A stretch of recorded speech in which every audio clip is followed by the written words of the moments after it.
Hey there, this is Therese Skelly, and I am so excited that you are going to be listening to an episode of the Fiercely Brilliant podcast. Do you like those two words? Fiercely Brilliant. My hypothesis is that you are here for a reason. We all are. Our souls have led us on journeys that have very often taken some twists and turns, and sometimes it's not pretty. Sometimes there's struggle and there's loss and there's challenge, and in the middle of that, there's always a way out. And it's those times that often lead us into our great life and work. So you're going to hear stories in these episodes of myself and other beautiful people that share the journey. They share how they got to the place where they're standing, working in their brilliance, and being the powerful leaders that they are. So stay tuned and enjoy this episode. Hey, this is Therese Skelly, and you are in for a treat. This is another episode of the Fiercely Brilliant podcast. I love to bring amazing folks to you to hear their stories, because there's a lot of places to listen to expert content where you get to learn strategy and tactics and all the things. But the folks that I bring on share their vulnerabilities. They share the challenges. They share what made them stronger on the journey. And so today, oh my gosh, I'm just going to say this might be a 2 Kleenex box episode. I'm just saying, okay? And so I met Jennifer Urezzio a while back. We've been chatting. Somebody connected us, and I saw her website. I'm like, holy crap, this woman has got so much to talk about. What are we going to pick? And what we picked surprised me and really is relevant to me. So stay tuned, because I know I'm doing a total teaser, because this topic is something you are going to totally relate to. But first, before we dive into the topic, Jennifer, I would love you. So welcome. Thank you so much. I'm excited to be here. Yeah. So tell us what you do in the work world and what you love about it. So I help people create a conscious and tangible connection to their soul. And their soul of the business. And then I help them put consciousness in everything they do. And what is better than helping myself and others to connect? Holy crap, woman. Yeah, that's like everything. That's everything, basically. Like making ice cream wouldn't even be better than what I'm doing, right? Like, exactly. Like it's just so rich and so wonderful and so sweet. And every day is something new, right? Because it's all about connecting and understanding ourselves. So I never get bored, which is also key for me. Yeah. Oh, I love that. And so let's just, in case there are other people, I don't think if they're listening to me, they understand, but just speak a minute. Like, what do you mean soul of the business? Because I use the same language, right? But let's just ground that just a bit, because I think that is such, 15 years ago, we weren't talking about these concepts. And so I love that the consciousness has arisen or arrived. I'm just making words up here, that we have access to the different dimensions. We don't just have to do the 3D, here's the marketing tactics, right? So just take a moment, because I want to elaborate on that. I think people call in a business, especially entrepreneurs, to do something bigger first for themselves and then others. Right. So it's a vehicle for their gifts and talents, and it has its own energy. It has its own agenda. It has its own mission. And it has a wealth of information to share. So we're really talking to the energy, the essential nature of that business. And most highly creative entrepreneurs think that they are their business, and they're not. Their business is designed to support them in a bigger way. And so when you're open to having that conversation with your business, that conscious connection, your business is going to reveal a lot of information that your kind of humanness sometimes goes against. So I'll give you a tangible example. Yeah, perfect. So I'm in the shower a couple of years ago. It's like 10 years now. And I'm yelling at my business energy. Where are my people? I can't believe this. And the business energy says, go to the beach. I was like, no, I got things to do, right? I'm warrior in nature. That's my personal soul. Right? So I'm like, no, I got things to do and programs to put out and people to write back and blah, blah, blah, blah. And I hear, go to the beach. I was like, fine. So I pack up, I go to the beach. I have a great day at the beach. I come back and there's 3 new clients in my inbox. Yeah. Right? Yeah. My business has a wealth of knowledge. It's much more skill oriented. It's much more receiving in nature. it really knows the in the greatest good of all, the marketing campaign, what to say, what to do, what action to take. And then it's my opportunity to, get in alignment with that and or suffer. So I really like to get in alignment.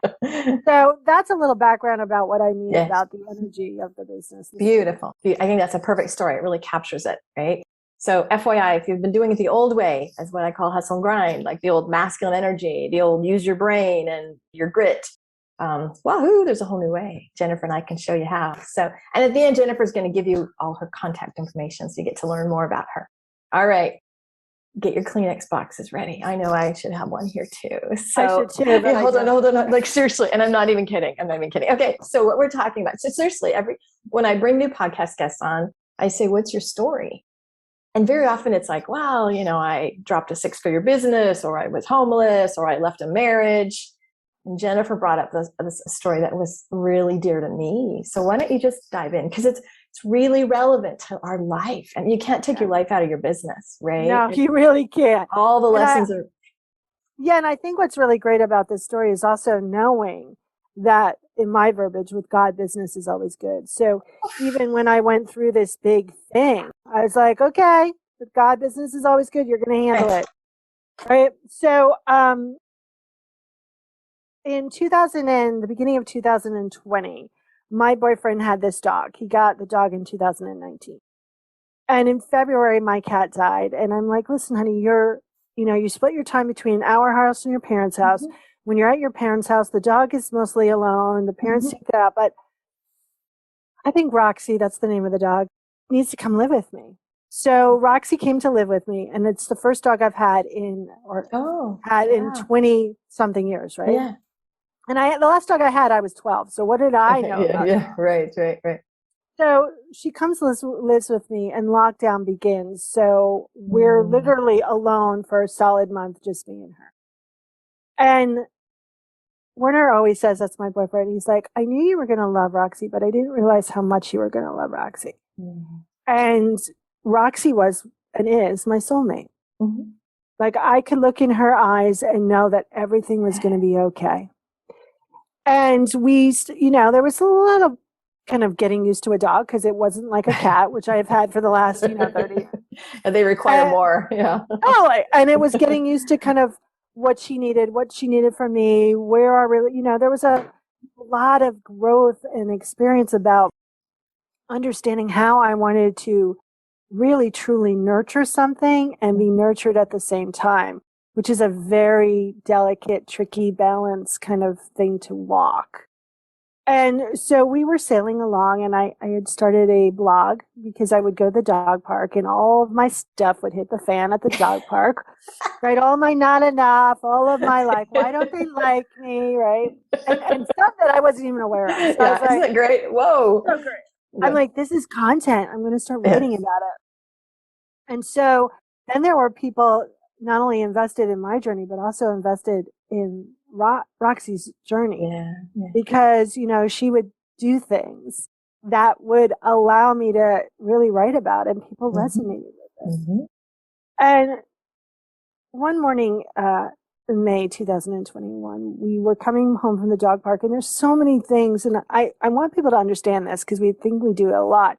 There's so many things when a tragedy occurs that we go, well, what if we didn't do this? And what if we didn't do that? And what if, that part is so painful because you're trying to, in your head, reconstruct an experience so you're not in pain and you're in non-acceptance, and that prevents true healing from happening. So we went to the dog park. It's a Thursday morning. The dog park is usually closed on Thursday morning. We went in and we got to go into the dog park, and then we came home and I picked up the phone. I was talking to Warner, and the protocol was we take Roxie off the leash. She gets down off the car and she goes right upstairs home. Well, this morning there was a rabbit.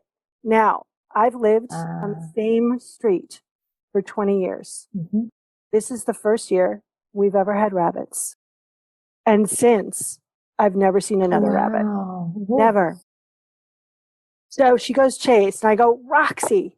And I drop the phone. And I start to run. Now, from my car to the front of the street is not even 20 seconds, not even. Mm-hmm. In that 20 seconds, she was hit by a car. Mm-hmm. And when I got there, she was already gone. Now, here's what's really, I was going to say effed up about it, but here's what's really, go ahead. really remarkable, okay? So I screamed for 4 minutes straight. I know that because poor Warner was on the phone. Oh God, the heartache of that, yeah. He thought it was me that was hit by a car. They heard me 3 streets over.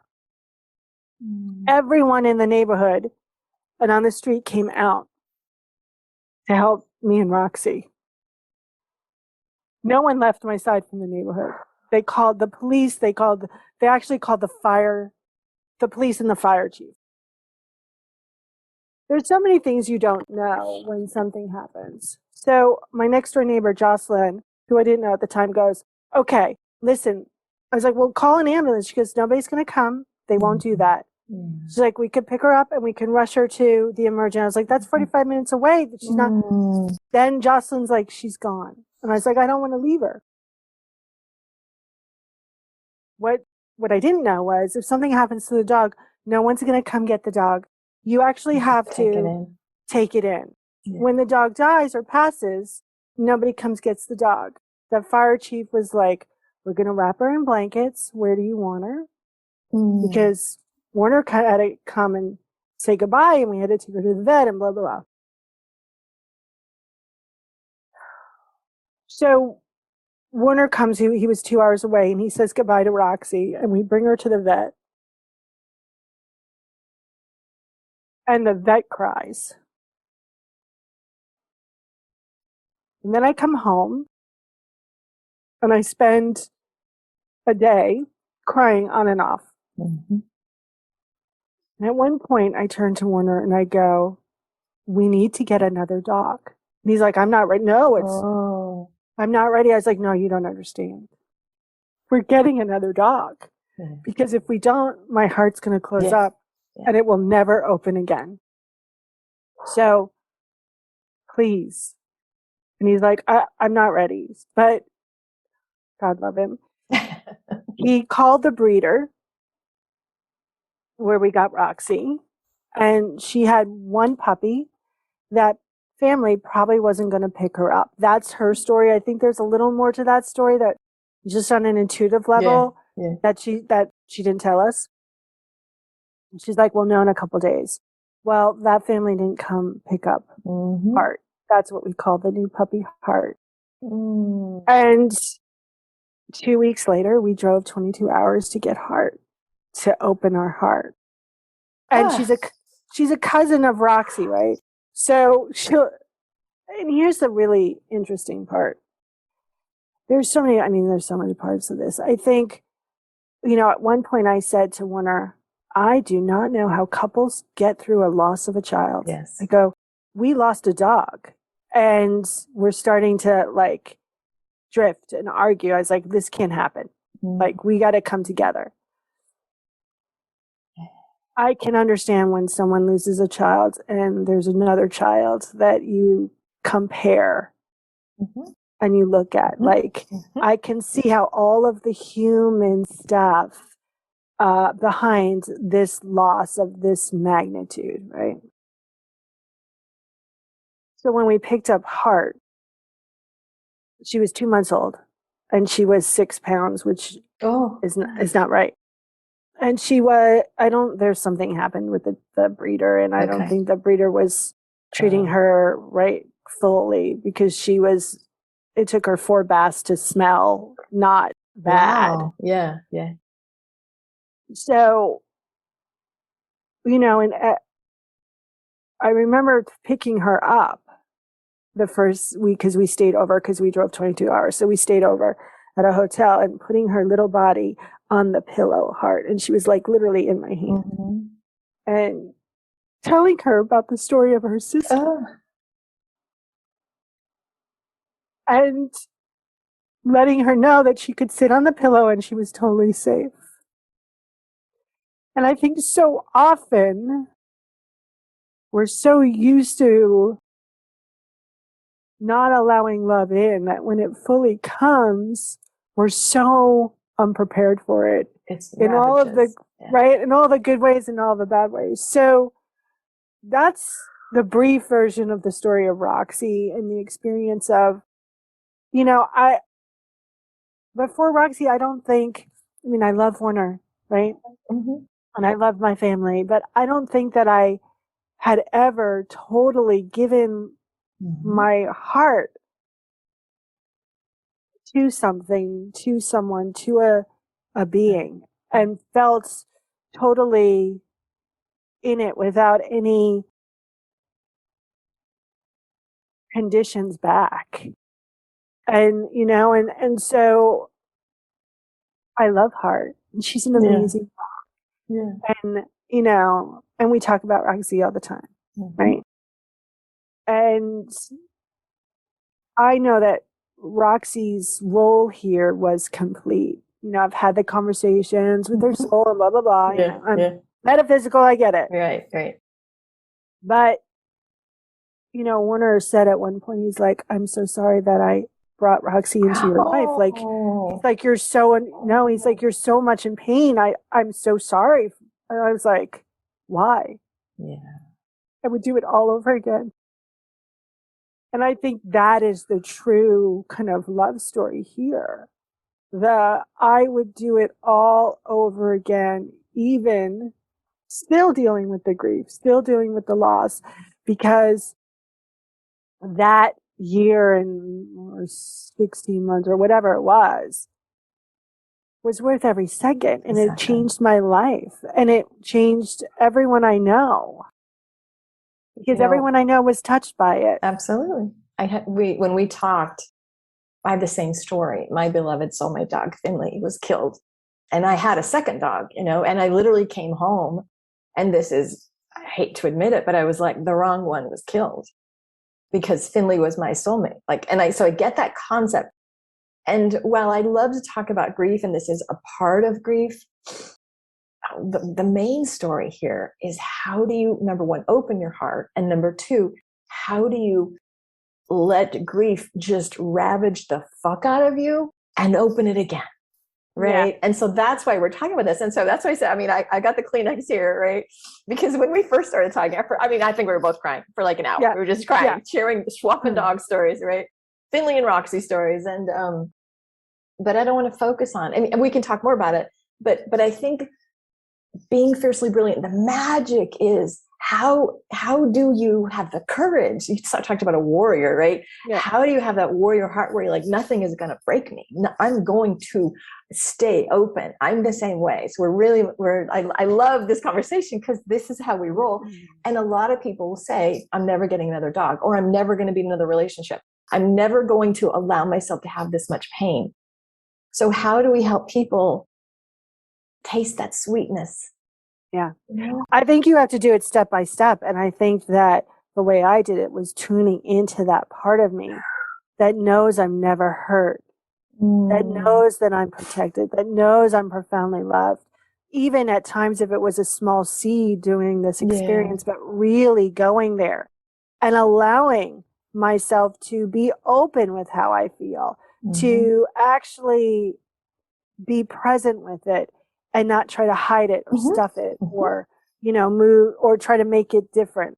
I think for me, being warrior, I knew the power of that much love, and I wasn't gonna let it be anything different, right? So do you feel like, sorry, go ahead. No, go ahead. You go ahead. I was gonna say, do you feel like, because I think for some people it's just a default, like, oh, I'm not getting hurt, and they live their lives creating safety and trying to protect and distancing. For me, it's a decision. I'll get my head kicked in. Like what I say is, I love that I'm on the playing field, and that means I'm going to get scraped up. I'm going to be harmed. I'm going to be smashed around. And at the end of the day, I get to experience exquisiteness. So if we were to show people, like, if you're open to be open to receive love and to not shut your heart, what's the process? I always think about awareness and then decision. So what would you say about that? Well, first of all, I think people have to understand that when they're keeping themselves in that illusion of safety and showing themselves off, right? Illusion. Yes. Right. What they're doing what Jennifer Bloom calls pre-suffering. They're suffering way before they even hit the suffering mark. Ooh, that's a good one. That's a good one. Right. So the process is when you have that awareness, when you want that heart to stay open, is to really pause and tune in. I know when my heart is feeling closed, and I can work with my body's divine intelligence to simply say, I have a willingness to know that I'm safe to open my heart. Right? And your body doesn't have free will, so it will make that happen if you get on that bus. It's also about making the commitment, declaring it each day. Noticing when you're closing yourself off and pausing and going, okay, do I want to operate from pain and programming here? Or do I want to operate from the knowing that I'm whole and complete? It's a question I tell my clients all the time. Yeah. What would you be? What would you say? What would you express? What would you do if you were whole and complete? Because it's much different than what would you do if you were afraid of getting hurt. These are some women's wisdom bombs, gang. I hope you're taking notes here. What would you do if you knew you were complete? Yeah. And here's the thing. Came home and she had worms, right? Oh. So that was like 3 weeks of tension. Or, and then she, what else did she do? Oh, she swallowed this whole thing of plastic. So that was another day, right? Periodically she'll just chew sheets. And I'm like, right? So, the paradigm that I work in is called soul language. And so I identified heart soul languages. And her one liner is to understand that love is real. That's what her soul is here to do. And I'm like, mother effer, come on. Right? Like, so I know that when, for weeks I would be like, I'm just afraid she's going to die. Like, I'm like, whoa, is that what I want to put into the energy field? Right? So it's about really, everyone needs their moments of breakdown. Everyone needs to mourn and cry. But then you get to determine, okay, what do I want to put into the energy field of what's happening with me? The world is not happening to me. It's happening through me and for me and with me. And so how do I want to co-create with my world around me? Nice. And how can I activate, which I could show everyone how to do, how can I activate the courage inside of me to take that next step? And sometimes that next step is just going, wow, I'm not being vulnerable. Or how can I be vulnerable here and now? Or that I'm safe to be vulnerable. So the way you can activate courage is simply using your body to say, divine intelligence, fill me with the feeling and knowing of courage.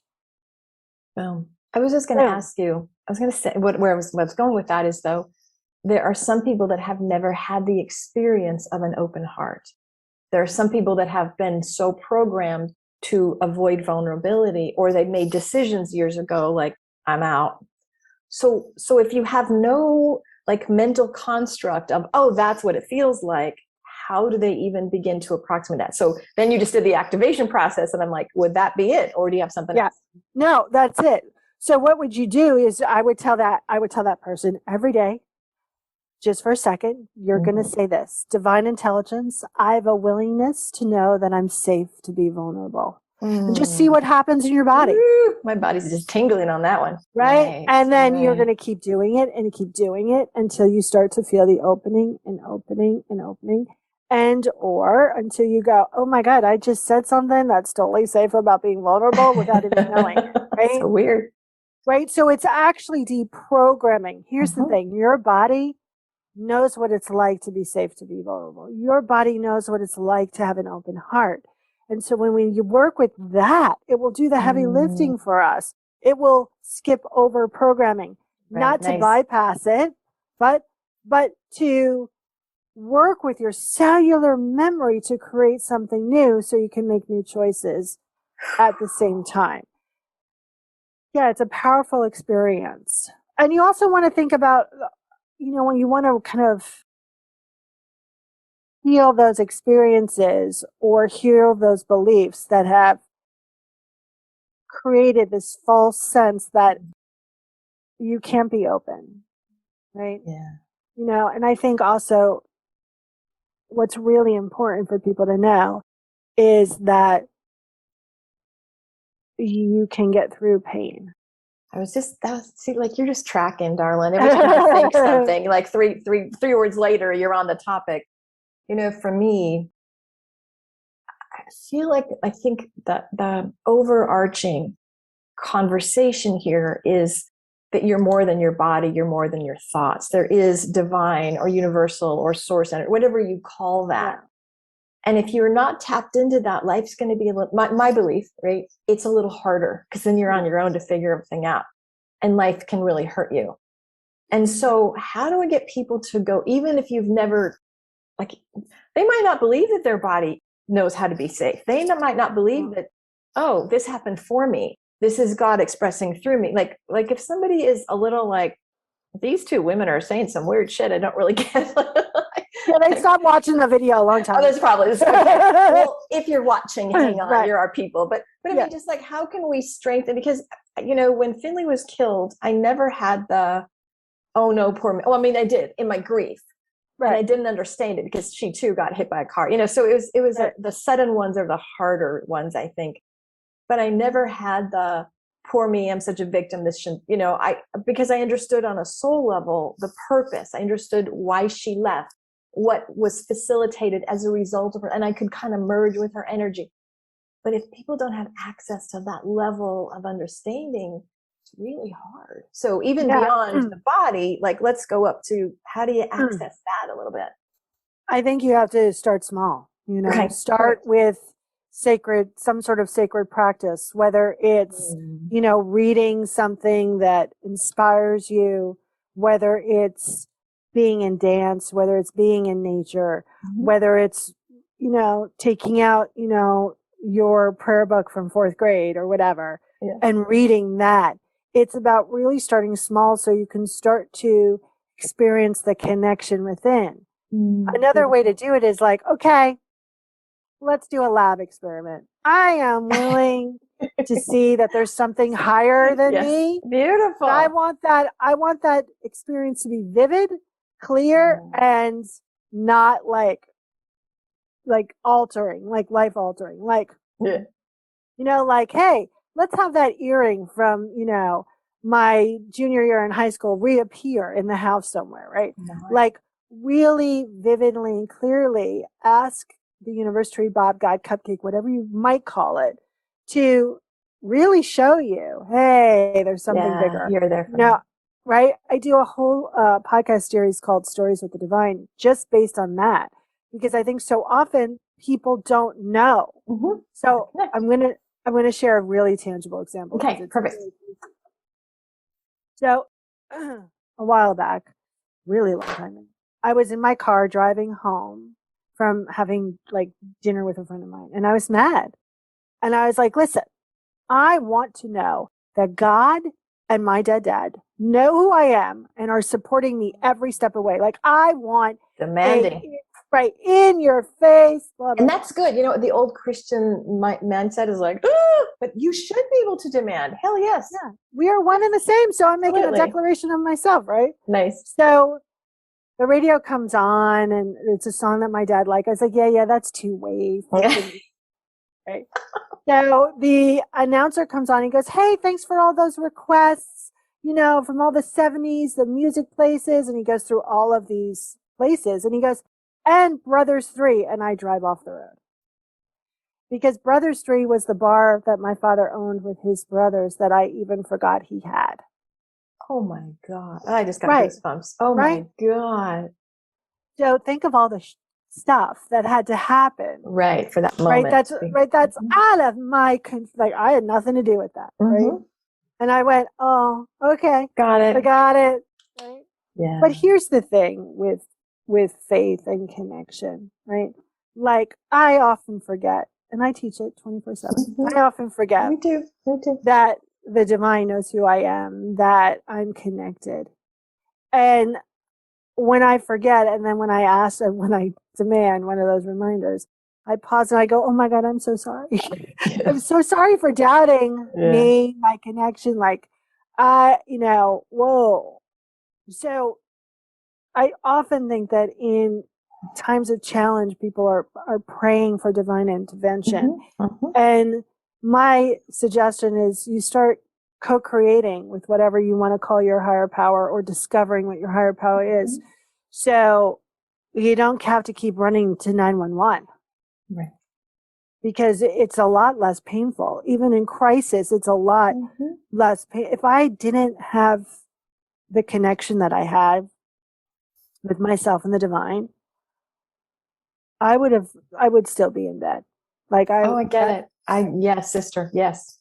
And so that's what it's about. It's about fostering the love inside of you and receiving universal love. So at any moment, you can tap into the knowing that you're whole and complete and that you're safe, even in crisis.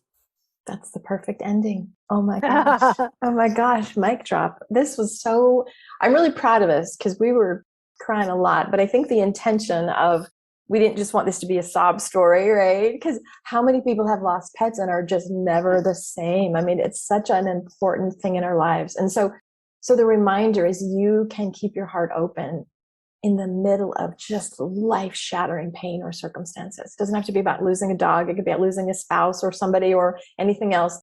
Look for the little spaces where you can open your heart. And I love what Jennifer gave you, the techniques. Why don't you give us one more activation? Say to your body, just as a reminder. Sure. Okay, so take a deep breath and listen to my words. If I use words you don't understand, that's okay. Just get on my bus. So here goes. Divine intelligence, fill me with the feeling and knowing that it is my divine right to receive love. That's freaking sweet. All right, Miss Jennifer. I'm thinking people are going to go, where do I follow this woman? And does she have anything free that I can sample? So do you want to share that stuff with us? Yeah, so at soullanguage.us, I have so much free stuff. You've got a like you could get a free Soul Language 15-minute session. You can get some free prayer tools. There's lots of free audio there. So, and Perfect. Here's the thing. I answer my own emails. So if you have a question, just reach out. That's beautiful. Well, just thank you for sharing your heart. The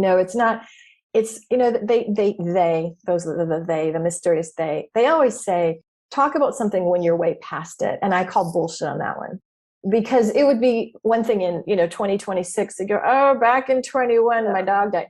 And for you to have the courage, and for me to have the courage, because this is my vibe. That's why we, to show vulnerability, to demonstrate I'm a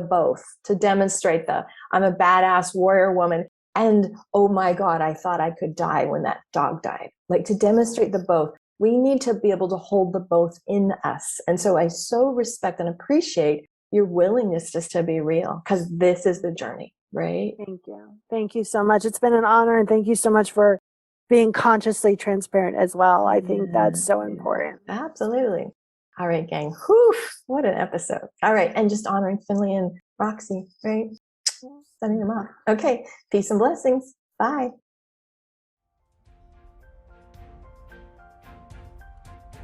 Hey, I really appreciate you listening to that last episode. And I would love to get to know you a little bit more and to get to connect with you on a deeper level. And here's what I suggest. I've got a Facebook group that corresponds with the content of these podcasts. It's called Fiercely Brilliant Women in Business with Therese Skelly. So if you just search Facebook, Fiercely Brilliant with Therese Skelly, you'll find the group. It's a really nice group. It's a small group, and I'm super active in it. So each week we have a lot of supportive conversations. I share a lot of resources. I do a lot of coaching on the spot, and I would love to have you join me there. So if you like the vibe of this podcast and you want to hang out with a pretty darn cool community of women, join us at Fiercely Brilliant on Facebook with Therese Skelly. Alrighty, peace and blessings, and I hope to see you in the group. Bye now.